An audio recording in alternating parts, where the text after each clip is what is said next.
अब आइए सीधे आपको पीएम मोदी को सुनवाते हैं। हुबली से पीएम मोदी की सभा आ रही है, आपको सुनवाते हैं। रहा है मोदी अपनी बहनों को, बेटियों को उनका जीवन आसान बना रहा है। आज करोड़ों महिलाओं के पास उज्ज्वला का सस्ता सिलेंडर है। आज हर गर्भवती महिला को 6,000 रुपये की मदद मिलती है ताकि उसके पोषण में कमी ना रहे और गर्भ में जो बच्चा पल रहा है वो दुर्बल न हो। मोदी ने कामकाजी गर्भवती महिलाओं की छुट्टी भी बढ़ाकर 26 हफ्ते कर दी है। साथियों, अब मोदी एक बहुत बड़ी गारंटी लेकर आया है। मोदी देश की 3 करोड़ बहनों को लखपति दीदी बनाना चाहता है। स्वयं सहायता समूह से जुड़ी बहनों को हम नई ट्रेनिंग देकर आत्मनिर्भर बना रहे हैं।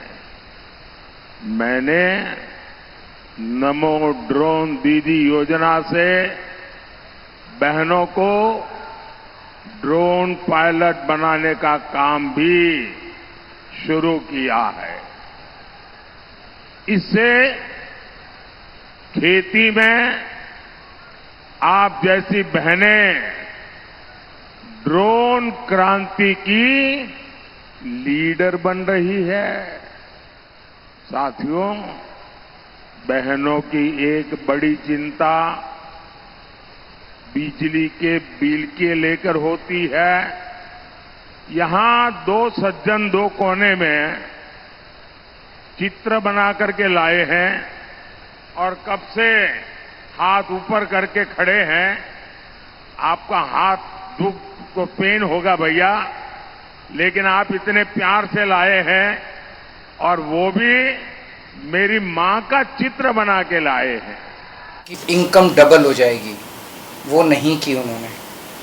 मोदी जी ने गारंटी दी थी कि 2022 तक इस देश के हर घर के अंदर 24 घंटे बिजली का इंतजाम किया जाएगा। आज भी देश के कोने कोने तो छोड़िए, देश के कई शहरों के अंदर बिजली के लाले पड़े हुए हैं, बिजली के बड़े बड़े लंबे लंबे पावर कट लगते हैं। मोदी जी ने गारंटी दी थी कि 15 अगस्त 2022 तक साबरमती और बॉम्बे के बीच में बुलेट ट्रेन चालू की जाएगी। अभी तक बुलेट ट्रेन का दूर दूर तक कोई नामो निशान नहीं है। मोदी जी ने गारंटी दी थी 100 स्मार्ट सिटीज बनाई जाएंगी। अब तो शायद ये प्रोजेक्ट ही खत्म हो गया, कोई स्मार्ट सिटीज। इस तरह की ढेरों गारंटी दी थी जो कि कोई गारंटी पूरी नहीं हुई। इसके पहले जब जब चुनाव आए, केजरीवाल ने गारंटी दी थी दिल्ली में और पंजाब में बिजली मुफ्त करेंगे। हमने बिजली मुफ्त कर दी। हमने गारंटी दी थी बिजली 24 घंटे करेंगे। हमने बिजली 24 घंटे कर दी। हमने गारंटी दी थी शानदार स्कूल बनाएंगे। हमने बच्चों की शिक्षा के लिए शानदार स्कूल बनाए। हमने गारंटी दी थी मोहल्ला क्लिनिक बनाएंगे। हमने जितनी गारंटी दी थी सारी गारंटी पूरी की। तो एक तरफ है मोदी की गारंटी, एक तरफ है केजरीवाल की गारंटी। मोदी की गारंटी का हम देख चुके हैं कि मोदी की गारंटी यकीन करने का लायक नहीं है। और अब तो अगली साल चूंकि मोदी जी रिटायर होंगे तो उनकी रिटायरमेंट के बाद मोदी की गारंटी कौन पूरी करेगा, इसका भी कोई वो नहीं है। और केजरीवाल की गारंटी, केजरीवाल यहीं है, कहीं नहीं जा रहा। तो केजरीवाल की गारंटी पूरी करने की गारंटी केजरीवाल लेता है। 10 गारंटी क्या है मैं एक एक करके बताता हूं।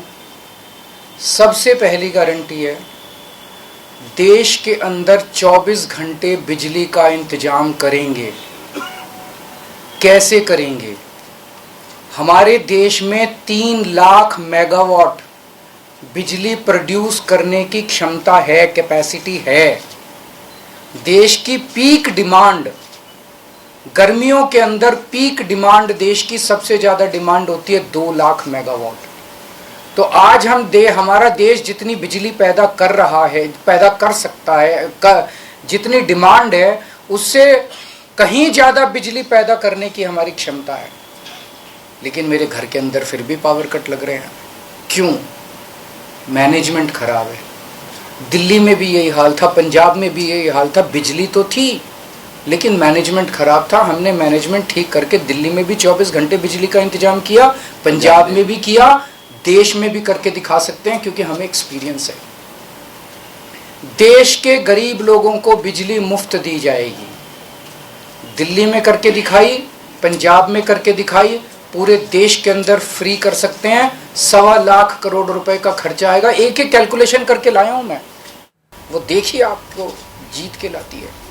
तो हमारे देश की जितनी जमीन पे चाइना ने कब्जा किया हुआ है, उस जमीन को चाइना के कब्जे से छुड़वाएंगे। इसके लिए एक तरफ डिप्लोमेटिक लेवल पे एफर्ट्स किए जाएंगे और सेना को पूरी स्वतंत्रता दी जाएगी कि वो इसके बारे में जो कदम उठाना चाहे कदम उठा सकती है। सेना को आज जो रोका जा रहा है वो रोका नहीं जाएगा। आज हमारी ये अग्निवीर योजना जो है कि हमारे युवाओं को फौज में भर्ती करके 4 साल के बाद निकाल दिया जाता है। लोगों की एक ओनरशिप नहीं बनती। 4 साल के बाद अगर आप निकाल देंगे तो एक तरह से हम सेना को सबसे कटिंग एज लेवल के ऊपर हम कमजोर कर रहे हैं। ये अग्निवीर योजना सेना के लिए भी बहुत हानिकारक है और जो बच्चे युवा हमारे अग्निवीर बन के जा रहे हैं वो लोग भी बहुत त्रस्त हैं। अग्निवीर योजना को बंद किया जाएगा। जितने बच्चों को अभी तक अग्निवीर में शामिल किया जाए उनको पक्का डिक्लेयर किया जाएगा। उनको पक्का राष्ट्रीय सम्मान भी नहीं मिलता संस्कार के समय, तो उनको पक्का किया जाएगा, उनको पक्का डिक्लेयर किया जाएगा। और सेना के अंदर ये ठेकेदारी के ऊपर एक तरह से कच्चे में, अग्निवीर तो कच्ची नौकरी हुई ना, कच्ची नौकरी ये बंद की जाएगी और वापस पक्के के अंदर बच्चों को लिया जाएगा। और सेना को ये अग्निवीर योजना लाए थे क्योंकि केंद्र सरकार का मानना था कि सेना के ऊपर उनकी तनख्वाह और उनकी पेंशन के ऊपर पैसा ज़्यादा खर्च हो रहा है। सेना के ऊपर, उस देश की सुरक्षा के ऊपर जितना पैसा खर्च करने की ज़रूरत है उतना पैसा खर्च किया जाएगा। देश की सुरक्षा के साथ खिलवाड़ नहीं किया जा सकता। छठी गारंटी किसानों के लिए। किसानों को आप इज्जत की जिंदगी दे सकते हैं अगर आप उनको उनकी फसलों के पूरे दाम दे दें। किसान कोई भीख नहीं मांग रहा, किसान अपना हक मांग रहा है। इंडिया गठबंधन पर योगी आदित्यनाथ का बड़ा बयान। पाकिस्तान और इंडिया गठबंधन का डीएनए मिलता जुलता है, ये उन्होंने कहा कि सीएम योगी आदित्यनाथ ने इंडिया गठबंधन को लेकर यह हमला बोला। उन्होंने कहा कि पाकिस्तान और इंडिया अलायंस का डीएनए मिलता जुलता। लोग भूखों मरते थे, समाजवादी पार्टी के समय गरीब भूख से मरता था।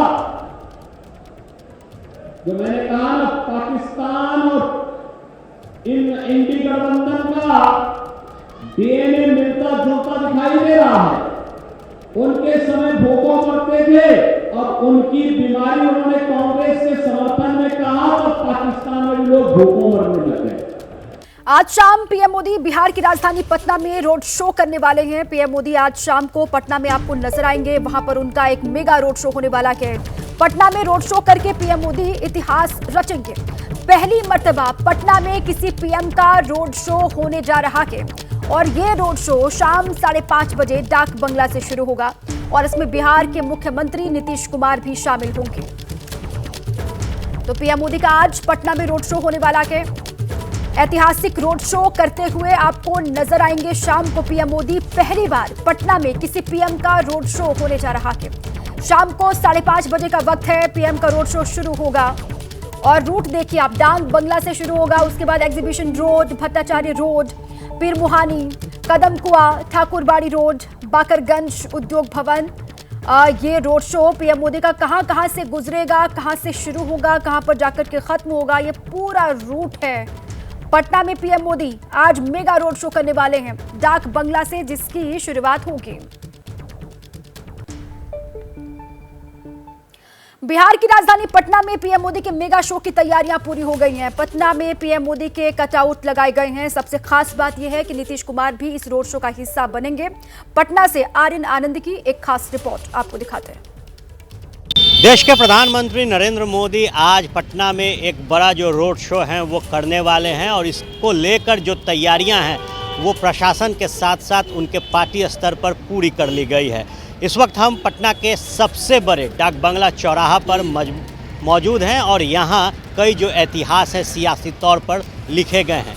आज जो रोड शो होना है उसकी शुरुआत इसी डाक बंगला चौराहे से होनी थी, लेकिन एसपी जी ने सुरक्षा कारणों से जो रोड मैप है वो बदल दिया है। देखिए जो सामने ये सड़क है ये एग्जीबिशन रोड है और प्रधानमंत्री नरेंद्र मोदी का जो रोड शो है इसी रोड के आगे जो भट्टाचार्य रोड है वहाँ से शुरुआत होगी। आज हम आपको चप्पे चप्पे पर जो तैयारियां हैं वो दिखाने के लिए निकले हैं। डाक बंगला चौराहे से अब हम एग्जीबिशन रोड की तरफ बढ़ रहे हैं और आप देख सकते हैं सुरक्षा नज़रिए से रोड के दोनों ही तरफ बांसों से जो बैरिकेटिंग है वो कर दी गई है। इसके साथ ही दोनों तरफ की जो दुकानें हैं उन्हें भी बंद करा दिया गया है। आज जब 5:30 बजे इस रोड शो की शुरुआत होगी उसको ध्यान में रखते हुए तमाम जो तैयारियां हैं वो कर ली गई है। हम इस वक्त फ्रेजर रोड और एग्जीबिशन रोड के चौराहे पर मौजूद हैं और देखा जा सकता है कि जो तैयारियां हैं वो परिपूर्ण कर ली गई है। इसके साथ ही इस इलाके के तमाम जो दुकानें हैं उन्हें भी बंद करा दिया गया है। इसके साथ अगर बात की जाए जो बिल्डिंग है उन बिल्डिंग के ऊपर भी सुरक्षाकर्मी तैनात किए जाएंगे। अब हम एग्जीबिशन रोड पुल के पास पहुंच गए हैं और देखा जा सकता है कि लाइट का जो प्रबंध है वो पूरे तरीके से कर लिया गया है और जो भी कट पॉइंट है जहां से गाड़ियां घूमती है वहां भी बैरिकेड लगाकर स्टॉपेज बनाया गया है। आगे जो अगला मोड़ आएगा ये मोड़ जो है भट्टाचार्य रोड का है और यहीं से प्रधानमंत्री नरेंद्र मोदी शंखनाद के साथ वैदिक मंत्र के उच्चारण जब खत्म होंगे तो रथ पर सवार होकर अपने रोड शो की शुरुआत करेंगे। इस मोड़ से ही प्रधानमंत्री नरेंद्र मोदी का जो रोड शो है वो शुरू होगा और जगह जगह पर भारतीय जनता पार्टी द्वारा जो स्टेज बनाए गए हैं वहां से प्रधानमंत्री नरेंद्र मोदी के रोड शो में उनके ऊपर पुष्प की जो वर्षा है वो की जाएगी। एक तरफ जिधर बैरिकेटिंग की गई है उधर भारतीय जनता पार्टी ने अपने झंडे के कलर यानी भगवा से जो बैरिकेटिंग है उसे ढक दिया है और धीरे धीरे जब पीएम मोदी अपने रोड शो में आगे बढ़ेंगे तो उनके साथ जो कारवा है वो बढ़ता नजर आएगा। कुल 1,60,000 लोगों के रहने की जो अनुमति है वो दे दी गई है। वहीं ये जो दूसरा स्टेज आप देख रहे हैं यहाँ से भी प्रधानमंत्री नरेंद्र मोदी के ऊपर पुष्पों की जो वर्षा है वो की जाएगी। अब तक प्रधानमंत्री नरेंद्र मोदी द्वारा बिहार को दिए गए जो पैकेजेस हैं, जो काम बिहार के अंदर प्रधानमंत्री नरेंद्र मोदी ने किया है वो दिखाया जा रहा है। साहिब गुरुद्वारा की भी एक जो झांकी है वो बनाई गई है ज्ञान गंगा के पास। इस झांकी को बनाया गया है और जैसे जैसे पीएम नरेंद्र मोदी का कारवा आगे बढ़ेगा वैसे वैसे उनके लिए विभिन्न जो तैयारियां हैं वो की गई है। आप देख सकते हैं एक और जो राम जानकी मंदिर है उसकी जो झांकी है वो बनाई गई है। प्रधानमंत्री नरेंद्र मोदी द्वारा जो वादे किए गए वो वादे कैसे बिहार के अंदर पूरे हुए इसको भारतीय जनता पार्टी ने जगह जगह पर स्टेज पे बैनर पोस्टर लगाकर बताने की जो कोशिश है वो की है। निश्चित तौर पर आज जो इतिहास प्रधानमंत्री नरेंद्र मोदी लिखने जा रहे हैं, कहा जा रहा है कि इस रोड शो के बाद जो मजबूती है वो पटना साहिब के उम्मीदवार रविशंकर प्रसाद को मिलेगी। हालांकि 13 तारीख को जो मतदान होने हैं उससे पहले पटना में पीएम मोदी का ये रोड शो नया आयाम और निश्चित तौर पर जो एक पकड़ है वो अपने वोटर्स पर बना सकती है। यहीं से प्रधानमंत्री नरेंद्र मोदी अपने रथ से उतरकर अपने कारकेट में सवार हो जाएंगे और यहाँ से सीधे पटना के राज्यपाल यानी जो राजभवन है वहाँ प्रधानमंत्री नरेंद्र मोदी पहुँचेंगे। कैमरा सहयोगी पंकज के साथ एबीपी न्यूज़ के लिए आर्यन आनंद, पटना। पटना से हमारे संवाददाता आर्यन आनंद की एक ग्राउंड रिपोर्ट आपने देखी। पटना में आज पीएम मोदी भव्य रोड शो करने वाले हैं जिसकी तैयारियां वहां पर चल रही हैं। इसके बारे में ही आर्यन आपको जानकारी विस्तार से दे रहे थे। सियासी पारा महाराष्ट्र में भी चढ़ा हुआ है, खासतौर पर वहां की हॉट सीट कल्याण पर, जहां 20 मई को 5वें फेज में वोट डाले जाएंगे और वहां से शिवसेना शिंदे गुट के उम्मीदवार हैं सीएम के बेटे और मौजूदा सांसद श्रीकांत शिंदे। जो जोर शोर से प्रचार में वहां पर जुटे हुए हैं। एबीपी न्यूज से खास बातचीत में उन्होंने विजय का पूरा अपना प्लान बताया और उद्धव ठाकरे समेत इंडिया गठबंधन पर जोरदार हमला उन्होंने बोला कि लोकसभा सीट से शिवसेना के उम्मीदवार श्रीकांत शिंदे जी हैं, डॉक्टर श्रीकांत शिंदे हैं। श्रीकांत, आपका बहुत स्वागत है एबीपी न्यूज पर। क्या कहेंगे, आप हैट्रिक की तैयारी कर रहे हैं, किन मुद्दों पर आपका जो चुनाव प्रचार है वो चल रहा है, खासतौर पर कल्याण लोकसभा में? सिर्फ डेवलपमेंट के नाम पर जो है हम लोग इस चुनाव में लड़ रहे हैं जी। गए 10 सालों में माननीय इस देश के यशस्वी प्रधानमंत्री नरेंद्र मोदी जी के नेतृत्व में हम लोग ने काम किया और 10 साल में जिस प्रकार से पूरे देश में जो है डेवलपमेंट का कार्य उन्होंने किया है और मेरे चुनाव क्षेत्र में भी जो है बहुत बड़े पैमाने पर जो है डेवलपमेंट हम लोग ने किए, रेलवेज़ हो, रोड्स हो, अलग अलग इंफ्रास्ट्रक्चर्स हो, तो उसका जो है जो गए 10 सालों में हम लोग ने जो लोगों को दिया है उसके ऊपर ही वही सभी चीज़ें जो है हम लोग लोगों के सामने लेके जा रहे हैं। आप कह रहे हैं कि 10 साल में आपने ये काम किए हैं, तो अब आपको जो वोट दिए जाएंगे, आप किन मुद्दों पर वोट मांग रहे हैं कि आगे और क्या काम आप करने वाले हैं? देखो, मेरा चुनाव क्षेत्र जो है वो सबसे डेंस पॉपुलेटेड चुनाव क्षेत्र है कल्याण जी। बहुत कम एरिया में जो है ज़्यादा आबादी रहती है और सबसे ज़्यादा लोग जो है वो ट्रेन से जो है रोज लोकल से ट्रैवल करते हैं और उसी के साथ में रोड से भी ट्रैवल करते हैं। सबसे बड़ा मेरे सामने जब मैं चुन के आया 2014 में, तो ये जो कम्यूटेशन है वो थोड़ा अच्छा करे, लोगों को सुविधा रेलवेज में हो या रोडवेज में हो वो मिले। क्या कहेंगे कि उद्धव ठाकरे की पार्टी के पास कोई स्ट्रॉन्ग कैंडिडेट नहीं था, इसलिए दरेकर जी को खड़ा किया गया? क्योंकि जितना कंट्रोल अगर आप देखा जाए थाने में शिंदे जी का रहा है, आपका रहा है, तो कहीं ना कहीं लगता है कि उनके पास स्ट्रॉन्ग कैंडिडेट नहीं था, इसलिए दरेकर जी को खड़ा। देखो, पहले तो बहुत लोगों ने यहाँ पर आके कल्याण में आके सभा भी ली जी, बिल्कुल 7-7, 8-8 घंटे जो है रोड पे घूमे कल्याण लोकसभा के। फिर लोगों ने उनको जिस तरीके से रिस्पॉन्स दिया, उनको लगा कि अभी कल्याण लोकसभा हम लोग जाएंगे तो लोग जो है पूरे उमड़ कर जो है झुंड में जुलूस निकालेंगे जी। लेकिन जो ग्राउंड रियलिटी था उनको वो समझ में आई और जो बोल रहे थे कि चैलेंज दे रहे थे जो लोग कि मैं थाने आके लड़ूंगा, मैं कल्याण आके लड़ूंगा, वो भाग गए। जिन लोगों के भागने का आप जिक्र कर रहे हैं, उनकी पार्टी के एक नेता हैं प्रियंका चतुर्वेदी, उन्होंने खुलकर आपका नाम लिया है और टिप्पणी की है कि श्रीकांत शिंदे। मुझे लगता है कि ऐसे लोगों के बारे में जो है हम बात नहीं करें, क्योंकि अगर कीचड़ में अगर कंकड़ डालोगे तो कीचड़ जो है सबसे पहले तुम्हारे ही ऊपर उड़ेगा। तो मुझे लगता है कि गंदगी में हाथ डालना मुझे आदत नहीं है, मुझे सिखाया नहीं है, और जो ये गंदगी कर रहे हैं पूरे महाराष्ट्र की राजनीति में उनको वही चाहिए, क्योंकि उनके जो है नेता जो है वही बात वहाँ पर बोल रहे हैं। रोज उठ के जो है दूसरे को गाली देने का काम, उनके प्रवक्ता गाली देने का काम करता है, उनका बेटा गाली देने का काम करता है। सुबह उठ के सुबह से लेकर रात तक जो है महाराष्ट्र की राजनीति को जो है गंदा करने का काम जो है इन लोग कर रहे हैं। तो हमें जो है बाला साहब के संस्कार हमें मिले हैं, दिगे साहब के संस्कार मिले और हमारे माता पिता के संस्कार मिले हैं, हमें तो बहुत अच्छा हुआ। श्रीकांत, आपको क्या लगता है कि जब शुरुआत में आपकी सरकार बन रही थी, नई वाली सरकार बन रही थी, और एक प्रवक्ता हैं संजय राउत, अगर उनकी तरफ से इस तरह की बयानबाजी नहीं आती तो कहीं ना कहीं थोड़ा स्टेबिलिटी होती या मामला थोड़ा और बेटर होता? अगर वो देखो, उनके बोलने से ना बोलने से कुछ फर्क थोड़ी पड़ता है, वो तो उनकी पार्टी को खत्म करने का काम कर रहे हैं, हमें मदद ही कर रहे हैं वो। लोग देख रहे, रोज पार्टी छोड़ के लोग जा रहे, लास्ट में जो है सिर्फ हम दो, हमारे दो, ऐसी परिस्थिति आएगी वहां पर। ताकतवर नेता की बात करें तो देश के सबसे बड़े ताकतवर नेता मोदी जी हैं।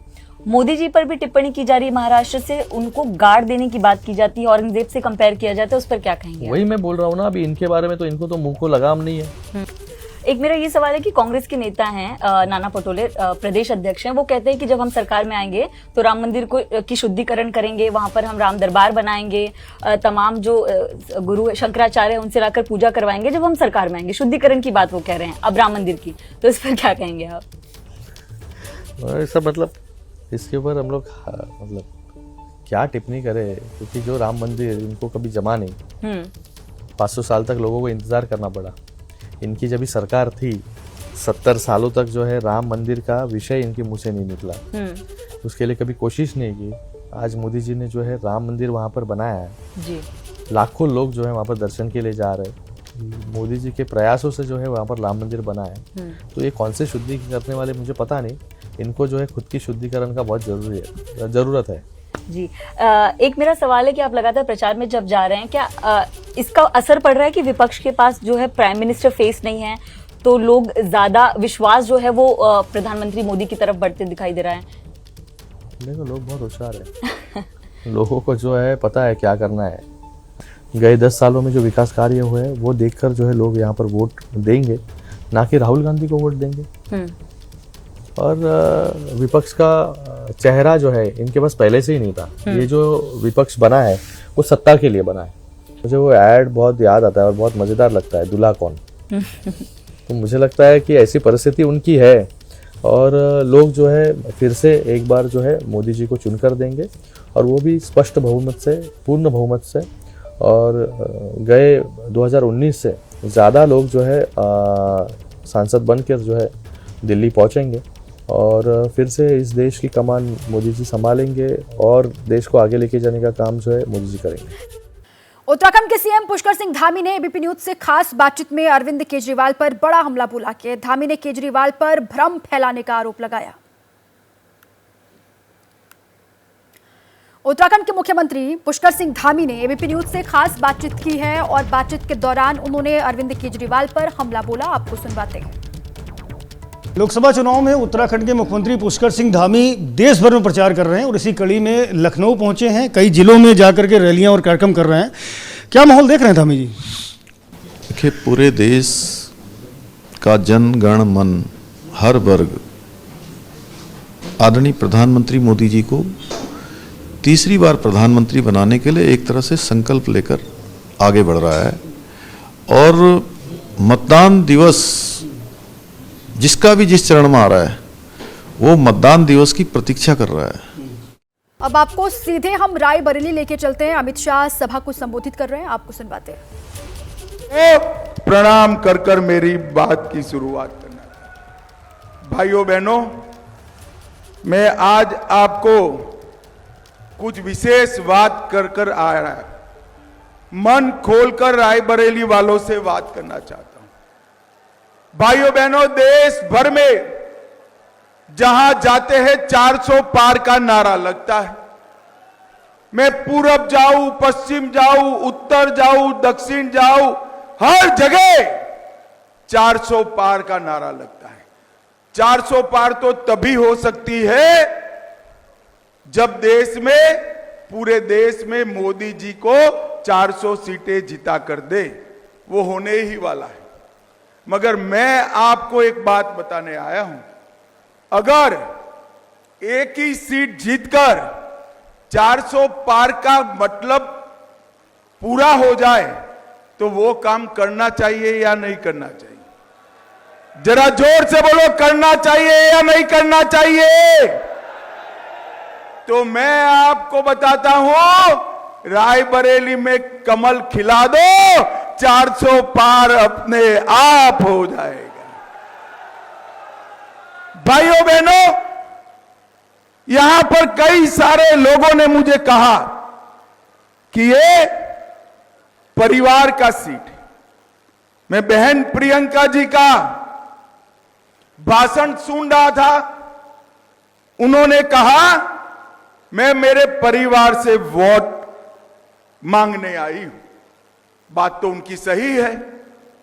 रायबरेली वालों ने सालों से गांधी नेहरू परिवार को जिताया है, सही बात है। मगर मैं आज 5 सवाल उनको पूछने आया हूं। लोकतंत्र के अंदर 5 साल तक यहां से चुन कर जाने के बाद सोनिया जी और इनका परिवार रायबरेली कितनी बार आया है भैया, बताओ तो जरा। अरे जोर से बोलो।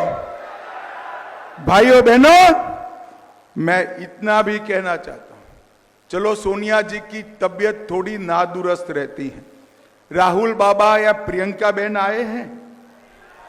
जरा मुझे बताओ, आए हैं क्या? भाइयों बहनों, मैं आज कहना चाहता हूं कि रायबरेली के अंदर ढेर सारी दुर्घटनाएं हुई। 3 दर्जन से ज्यादा बड़ी दुर्घटनाएं हुई। जैसे एनटीपीसी ऊंचायार में बॉयलर फट जाने से कई लोगों की मृत्यु हुई। यहां गांधी परिवार आया है क्या? अरे जोर से बोलो, आया है क्या? बछरावा में ट्रेन दुर्घटना में 50 लोग मारे गए, आया है क्या? नाव डूबने से आधे दर्जन लोग मारे गए, आए हैं क्या? तार गिरने से रोपाई कर रही 5 महिलाएं, गरीब महिलाएं झुलस कर मर गई, उनके घर कोई गया है क्या? 5 बच्चियां डूबकर मर गई, कोई गया है क्या?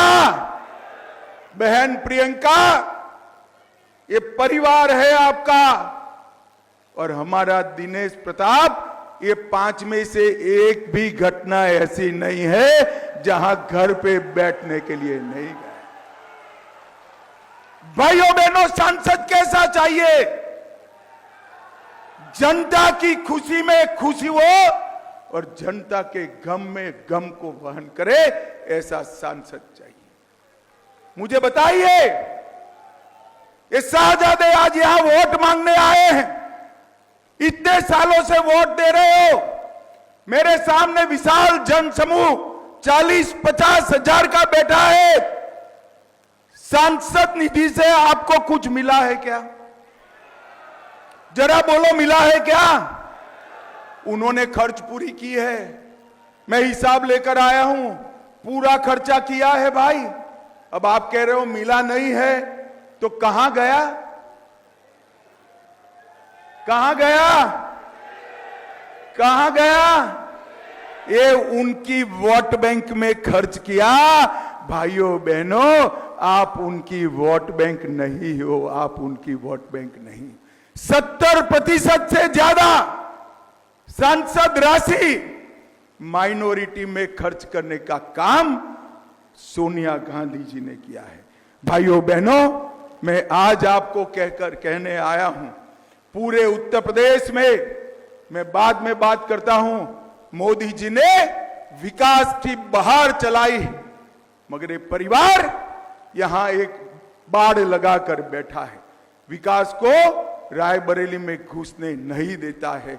ये बाड़ा एक बार तोड़ दो, रायबरेली जनपद को हम उत्तर प्रदेश में नंबर 1 जनपद बनाएंगे, नंबर 1। भाइयों बहनों, मुझे बताओ, ये कश्मीर जो है हमारा है या नहीं है? अरे जोर से बोलो, है या नहीं है? और जोर से बोलो, है या नहीं है? ये कांग्रेस के नेता खड़गे जी कहते हैं उत्तर प्रदेश और राजस्थान वालों को कश्मीर से क्या लेना देना है। खड़गे महाराज 80 पार कर गए, रायबरेली के लोगों को नहीं जान पाए। रायबरेली का बच्चा बच्चा कश्मीर के लिए अपनी जान दे सकता है। भाइयों बहनों, मुझे बताओ, कश्मीर से धारा 370 हटनी चाहिए थी या नहीं हटनी चाहिए थी? जोर से बोलो, हटनी चाहिए थी या नहीं हटनी चाहिए थी? 70 साल से ये गांधी परिवार धारा 370 को अनौरस बच्चे की तरह गोदी में लेकर बैठा था।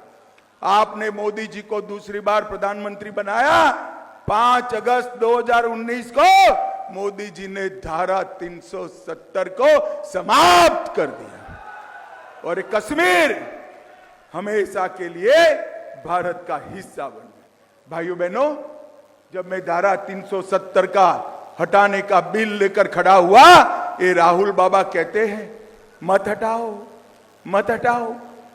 मैंने पूछा कि क्यों ना हटाए भाई, तो उन्होंने कहा कश्मीर में खून की नदियां बह जाएगी। राहुल बाबा, 5 साल हो गए, खून की नदियां छोड़ो, कंकर चलाने की किसी की हिम्मत नहीं है। कंकर चलाने ये नरेंद्र मोदी सरकार है। नरेंद्र मोदी जी ने देश को सुरक्षित करने का काम किया। 10 साल तक, 2014 तक, 2004 से इस देश में सोनिया मनमोहन सरकार चली, कांग्रेस की सरकार चली, सपा बसपा के समर्थन वाली सरकार चली। आए दिन बम धमाके होते थे, ये पाकिस्तान से आलिया मालिया जमालिया घुस जाते थे, बम धमाके करते थे, मगर कोई कुछ नहीं करता। मोदी जी आए, पाकिस्तान को आदत लगी थी, इन्होंने पुलवामा और उरी में धमाका किया, मगर वो भूल गए इस बार मनमोहन सिंह प्रधानमंत्री नहीं थे, नरेंद्र मोदी जी थे, नरेंद्र मोदी जी। और कांग्रेस की सरकार नहीं थी, भाजपा की सरकार थी। 10 ही दिन में सर्जिकल स्ट्राइक और एयर स्ट्राइक कर कर पाकिस्तान के घर में घुसकर आतंकवादियों का सफाया करने का काम नरेंद्र मोदी जी ने। रायबरेली वालों मुझे बताओ, अयोध्या में राम मंदिर बनना चाहिए या नहीं बनना चाहिए? जोर से बोलो, बनना चाहिए था या नहीं बनना चाहिए था? एक कांग्रेस पार्टी 70 साल से राम मंदिर को अटका कर रखी थी, लटका कर रखी थी, भटका कर रखी थी। आपने मोदी जी को दूसरी बार प्रधानमंत्री बनाया। मोदी जी ने 5 ही साल में केस भी जीता, भूमि पूजन भी किया और 22 जनवरी को प्राण प्रतिष्ठा कर कर जय श्री राम कर। भाइयों बहनों, यहां से राहुल बाबा चुनाव लड़ रहे हैं। आप मुझे बताओ, आपको दिनेश प्रताप और राहुल बाबा का भविष्य तय करना है। प्राण प्रतिष्ठा में राहुल बाबा ने जाना चाहिए था या नहीं जाना चाहिए था? जोर से बोलो, जाना चाहिए था या नहीं जाना? वो आएंगे तो पूछेंगे क्या कि क्यों नहीं गए भाई? पूछेंगे या नहीं पूछेंगे? वो जवाब नहीं देंगे। मैं दे देता हूं जवाब। वो इसलिए नहीं गए कि वो अपनी वोट बैंक से डरते हैं, वोट बैंक से डरते हैं। भाइयों बहनों, हम कोई वोट बैंक से नहीं डरते हैं। न केवल राम मंदिर, बाबा विश्वनाथ का मंदिर जो औरंगजेब ने तोड़ा था, मोदी जी ने उसको भी बनाने का काम किया। भाइयों बहनों, सोमनाथ का मंदिर सोने का बन रहा है। मोदी जी ने इस देश के आस्था स्थानों को पुनर्जीवित करने का काम किया। भाइयों बहनों, मैं यहां जब आया हूं तब राहुल बाबा को 5 सवाल पूछना चाहता हूं। वो आए तो आप भी पूछना। मैं सार्वजनिक रूप से राहुल बाबा को 5 सवाल पूछता हूं। पहले आपको पूछता हूं, मुझे बताओ भाई, ट्रिपल तलाक मोदी जी ने समाप्त करा, अच्छा किया या बुरा किया? जोर से बोलो, अच्छा किया या बुरा किया? राहुल बाबा रायबरेली की जनता को जवाब दे, ट्रिपल तलाक आप वापिस लाना चाहते हो क्या? वो कह रहे हैं हम वापिस लाएंगे। मैं आज पूछना चाहता हूं, पहले रायबरेली की जनता के सामने स्पष्ट करिए, आप ट्रिपल तलाक वापिस लाएंगे क्या? भाइयों बहनों, मुझे बताओ, इस देश में मुस्लिम पर्सनल लॉ की जगह कॉमन सिविल कोड यूसीसी होना चाहिए या नहीं होना चाहिए? जोर से बोलो, होना चाहिए या नहीं होना चाहिए? ये कहते हैं हम मुस्लिम पर्सनल लॉ लाएंगे। राहुल बाबा, इसका जवाब दीजिए। भाइयों बहनों, मोदी जी ने सर्जिकल स्ट्राइक की, वो अच्छा किया या बुरा किया? अरे जोर से बोलो, अच्छा किया या बुरा किया? ये राहुल बाबा सर्जिकल स्ट्राइक पर सवाल उठाते हैं। मैं उनको पूछना चाहता हूं, आप सर्जिकल स्ट्राइक का समर्थन करते हैं या नहीं करते? वो कहते हैं राम मंदिर के बारे में। मैं उनको पूछना चाहता हूं, राम मंदिर में आप दर्शन करने क्यों नहीं गए? इसका जवाब जरा राहुल बाबा दे। और भाइयों बहनों, अंत में राहुल बाबा रायबरेली की जनता को बताए कि धारा 370 हटाने का आप समर्थन करते हो या नहीं करते हो? ये 5 चीजों का जवाब राहुल बाबा ने देना चाहिए। बाद में रायबरेली के लोगों के वोट मांगने चाहिए। भाइयों बहनों, ये गांधी परिवार झूठ बोलने में बड़ा माहिर। अभी कह रहे हैं हम हर महिला को 1 लाख रुपया देंगे। मैं अभी अभी तेलंगाना से आया। तेलंगाना चुनाव में उन्होंने कहा था हर महिला को 15,000 देंगे। वहां की महिलाएं उन्हें सरकार चुनकर दे दी। 15,000 नहीं, 1,500 रुपया भी नहीं दिया भैया। ये लोग झूठे वादे करने में माहिर है। छत्तीसगढ़ में 500 रुपया महीना देने का वादा किया था, पूरा नहीं किया। तेलंगाना में किसानों की कर्ज माफी करने का वादा किया था, वो पूरा नहीं किया। इनके वादे झूठे होते हैं। भाइयों बहनों, एक और झूठ बोल रहे हैं। वो कह रहे हैं कि मोदी जी को बहुमत दोगे, 400 सीट दोगे तो मोदी जी आरक्षण हटा लेंगे। रायबरेली वालों, मोदी जी को इस देश की जनता ने 10 साल से पूर्ण बहुमत दिया है। कितने साल से? जोर से बोले, कितने साल से? 10 साल में मोदी जी ने आरक्षण नहीं हटाया। मैं आज रायबरेली की जनता को मोदी गारंटी कहकर जाता हूं, संसद में जब तक एक भी संसद सदस्य भाजपा का है, हम SC, ST और OBC के आरक्षण को हटने नहीं देंगे, नहीं देंगे, नहीं। भाइयों बहनों, ये कांग्रेस पार्टी कर्नाटक में चुनकर आई, तेलंगाना में चुनकर आई। उन्होंने रातों रात मुसलमानों को आरक्षण दिया, और मुसलमानों को आरक्षण दिया किसका गया? 4% दिया, वो SC, ST, OBC का काट कर दिया। भाइयों बहनों, ये झूठ बोलने वाले लोग हैं और सालों से यहां से आते हैं। मैं आज कहने आया हूं, एक बार कमल खिला दो, हम रायबरेली को, मैं फिर से कहता हूं, यूपी का नंबर 1 जनपद बनाएंगे। भाइयों बहनों, अभी अभी ये राहुल बाबा के एडवाइजर है मणिशंकर अय्यर, उन्होंने कहा पाकिस्तान को सम्मान दो भाई, पाक ऑक्यूपाई कश्मीर की बात मत करो। क्यों ना करे? तो वो जवाब दे रहे हैं उनके पास एटम बम है, एटम बम। मुझे बताओ भाई, रायबरेली वालों, पाकिस्तान के पास एटम बम है तो पाक ऑक्यूपाई कश्मीर छोड़ना चाहिए क्या? अरे जोर से बोलो, छोड़ना चाहिए क्या? मैं आज आपको वादा कर कर जाता हूं, हम नहीं डरते हैं एटम बम से। पाक ऑक्यूपाई कश्मीर भारत का है और भारत से इसको कोई छीन नहीं सकता। ये फारूक अब्दुल्ला हमें डराते, ये मणिशंकर अय्यर डराते, और राहुल बाबा चुपचाप मजा देखते। राहुल बाबा, रायबरेली की जनता के सामने पाक ऑक्यूपाई कश्मीर पर आपका स्टैंड तय करो। हमें तो नाज है कि पाक ऑक्यूपाई कश्मीर हमारा है और भारत का दावा इस पर हमारा हमेशा बना रहेगा। भाइयों बहनों, उत्तर प्रदेश में मोदी जी ने विकास की एक गंगा बहाई।